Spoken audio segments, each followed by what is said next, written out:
हम पूरे उस बिल को उस एक्ट को अनकॉन्स्टिट्यूशनल मानते हैं और ये आर्टिकल 25, आर्टिकल 26, 14 और 15 और 29 का ग्रेव वायलेशन है। ये हम पहले से ही बोल दिया है और आज फिर आपके सामने रिपीट कर रहा हूँ। No. See. Let us be very careful.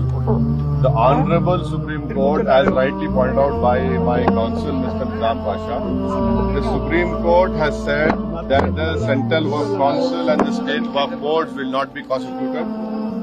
Waqf by user cannot be deleted.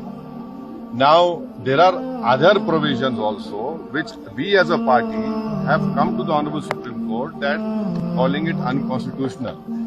Now, whenever it will be heard, our counsel, Mr. Nizam Pasha, on behalf of me, will be arguing it.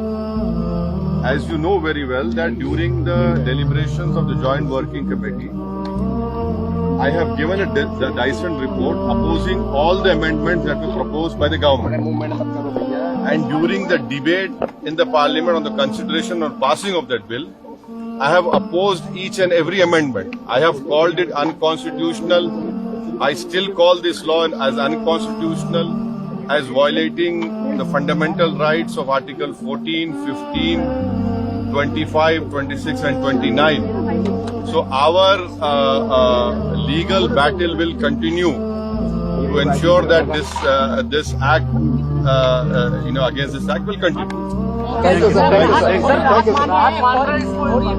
देखिए, सवाल देखिए, आपको पूरे उस कानून को समझने की जरूरत है। अब 5 साल का मुसलमान प्रैक्टिसिंग रहेगा। 5 साल प्रैक्टिसिंग मुसलमान का तो रहेगा। अब उसको कौन डिसाइड करेगा? अब कोई महिला है, उसको कौन डिसाइड करेगा? तो ऐसे कई उसमें जो अमेंडमेंट्स के जरिए लॉ बनाया गया है, हम उसके आज भी मुखालिफत कर रहे हैं और कल भी अपोज करते रहेंगे। और लीगली हम सुप्रीम कोर्ट में चैलेंज किए, हम उसको उन तमाम चीजों को violation of the fundamental rights मानते हैं।